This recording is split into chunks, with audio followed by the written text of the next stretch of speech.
દેશના આઝાદીમાં આપણું આટલું મોટું યોગદાન હતું।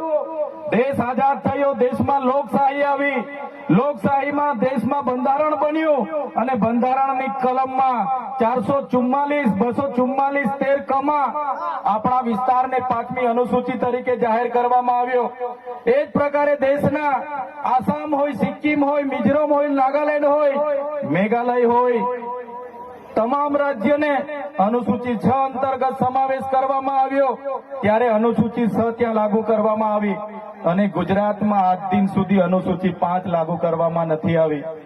અને આ સત્તામાં બેઠેલા લોકો અનુસૂચિ 5 લાગુ હોવા છતાં પોતાનો સત્તાનો દુરુપયોગ કરીને આદિવાસીઓની જમીનો છીનવી રહ્યા છે, આદિવાસીઓના ખનીજો છીનવી રહ્યા છે, કુદરતી સંપાદનો છીનવી રહ્યા છે। રોડના નામે, ડેમના નામે, આ વિસ્તારમાં કોરિડોરના નામે, જીએમડીસીના નામે, હાઇડ્રો પાવરના નામે, જીઆઈડીસીઓના નામે, સરકારી આવાસોના નામે, સ્ટેચ્યુના નામે આજે આદિવાસીઓને એમની જમીનો છીનવાઈ રહી છે। આજે આખા દેશમાં 80 લાખ આદિવાસીઓ વિસ્થાપિત થયા છે। એ આ સરકારો દ્વારા કરેલી દેન છે સાથીઓ। આજે ગુજરાતમાં, આજે દેશમાં 8% આદિવાસીઓ છે।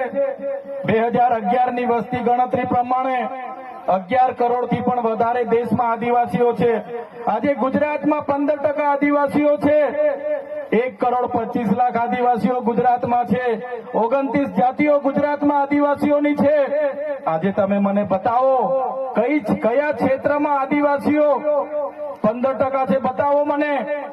તમે સચિવાલયમાં જશો, આદિવાસીઓનું લિસ્ટ તમે માંગજો, તમે હાઈકોર્ટના જજની યાદી જોઈ લેજો, તમે ઇન્ડસ્ટ્રીયલના આપણા આદિવાસીઓને કેટલા લાભો મળ્યા છે જોજો, તમે રિયલ એસ્ટેટમાં આપણા આદિવાસીઓની સંખ્યા જોજો।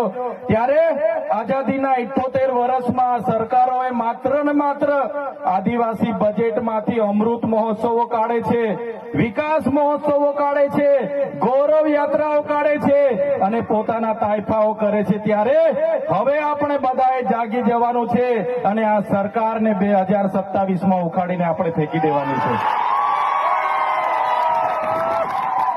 સાથીઓ, અમે 4 વર્ષ પહેલા જનનાયક બિરસા મુંડાજીની પ્રતિમા ડેડિયાપાડામાં સ્થાપના કરતા હતા અને એમના વિચારોને ઉજાગર કરવા માટે, એમના વિચારોમાંથી આવનારી પેઢી પ્રેરણા લે માટે અમે ત્યાં પ્રતિમા સ્થાપિત કરતા હતા।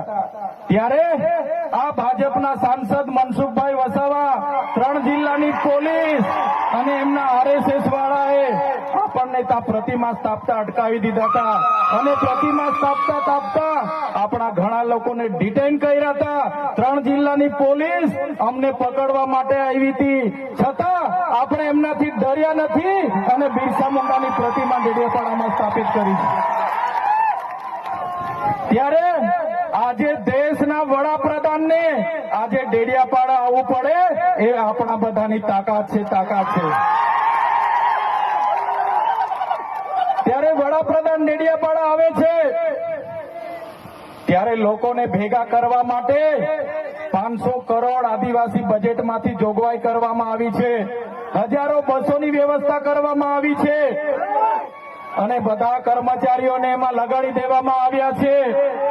આજે ડેડિયાપાડાના ગામડાઓમાં ટીડીઓ ના મળે, તલાટીઓ ના મળે એવા ગામડાઓની ગલીઓમાં આ ગુજરાતના નાયબ મુખ્યમંત્રી, એમના મંત્રીઓ, એમના સાંસદો, એમના ધારાસભ્ય ડેડિયાપાડાના ગલીઓમાં 4 દિવસથી ફરે છે।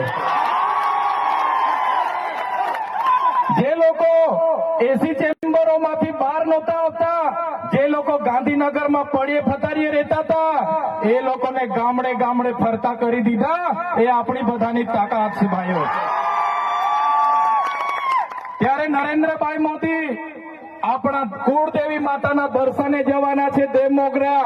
દેવમોગરા એ મહારાષ્ટ્ર, મધ્યપ્રદેશ, ગુજરાત અને રાજસ્થાનના લાખો લોકોનું આસ્થાનું કેન્દ્ર છે અને દેવમોગરા જઈને રાજનીતિ જયારે કરવા માંગે છે ત્યારે નરેન્દ્રભાઈ મોદીને હું આ મંચ પરથી કહેવા માંગુ છું, તમને જો આદિવાસીઓ માટે હિત હોય તમે દેવમોગરા જજો, તમે હિજારી લઈને આવજો, તમે મવડાનો ચોખ્ખો દારૂ 1 બોટલ લઈને આવજો।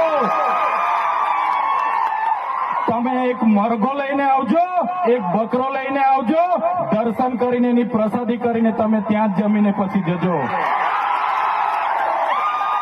ત્યારે અમે માનીશું કે તમે આદિવાસીઓના હિતેચ્છુ છો. તમે આદિવાસીઓ માટે આજ દિવસ સુધી તમે 24 વર્ષથી રાજનીતિમાં છો. આગળ મુખ્યમંત્રી હતા, હમણાં વડાપ્રધાન છો. આદિવાસીઓ આજે શિક્ષક માટે આંદોલન કરે છે, શાળા માટે આંદોલન કરે છે, નર્મદાના પાણી માટે આંદોલન કરે છે, પોતાની જમીનો બચાવવા આંદોલન કરે છે, જીએમડીસીઓ હટાવવા આંદોલન કરે છે, જીઆઈડીસીઓમાં રોજગાર માટે આંદોલન કરે છે. ત્યારે નરેન્દ્રભાઈ મોદીજીને કહેવા માંગુ છું, હવે અમે લડેંગે, જીતેંગે, જિંદાબાદ, મુર્દાબાદ, આવેદન નિવેદન કરવા માંગતા નથી. હવે અમે લડવા માંગતા નથી. હવે ધરણા પ્રદર્શન બંધ, હવે આંદોલન બંધ.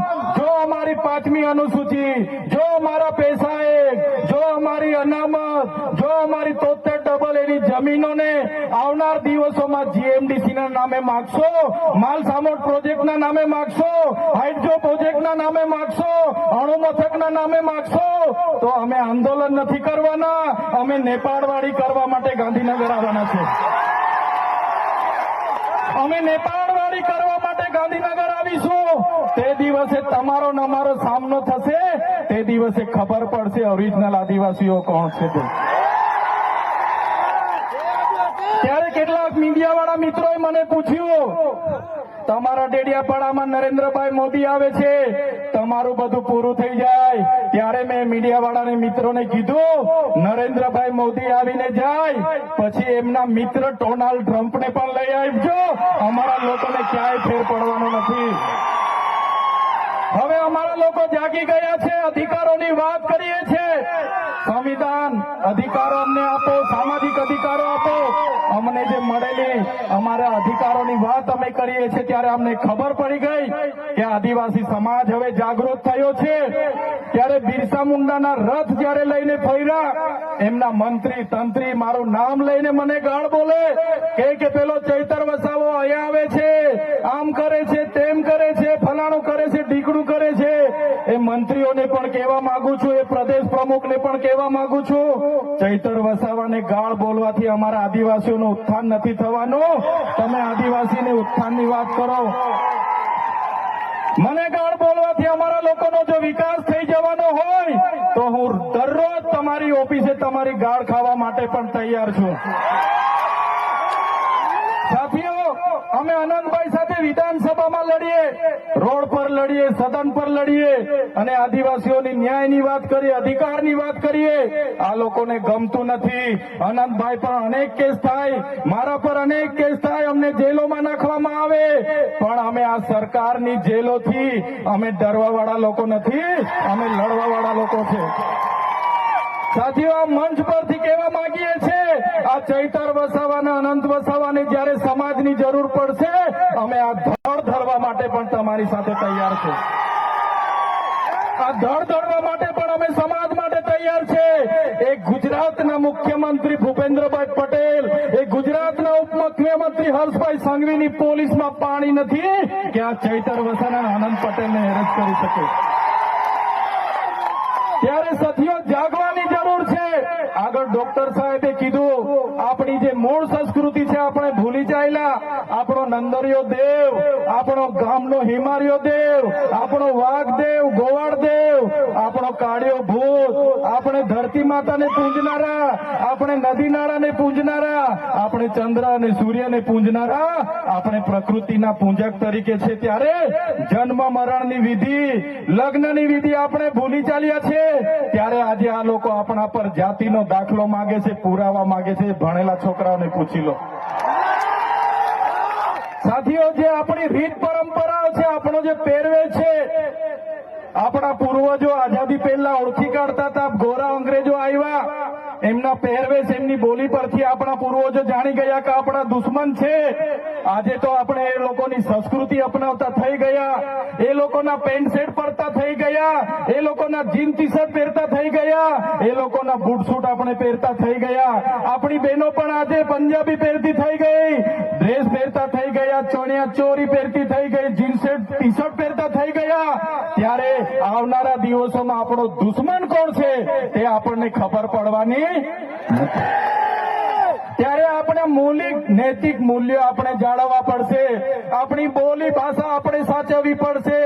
આપણો પહેરવેશ, આપણી સંસ્કૃતિ, આપણા વારસામાં મળેલી આપણી પરંપરાઓ, રીત રિવાજો આપણે સાચવવા પડશે. સાથીઓ, આપણા વિસ્તારમાં વૈશ્વિકરણના નામે જમીનો છીનવાય છે. ઔદ્યોગિકરણના નામે જીઆઈડીસી આવી, એમાં જમીનો છીનવાઈ ગઈ. અને તમે જોઈ લો, આજે ધર્માંતરણના નામે આદિવાસીઓને ભોળવામાં આવે છે. આજે શિક્ષણના નામે ધર્મના પ્રચારો થાય છે. ત્યારે મારા આદિવાસી સાથીઓને કહેવા માંગુ છું, જે દિવસે આપણે આજે આદિવાસી તરીકે મટી જઈશું તે દિવસે આપણું અનામત પણ આપણને મળવાનું નથી. તે દિવસે આપણે જમીનો પણ બચાવી નથી શકવાના. સંવિધાને આપેલી જળ, જંગલ, જમીન પરના અધિકારો પણ નથી બચાવી શકવાના.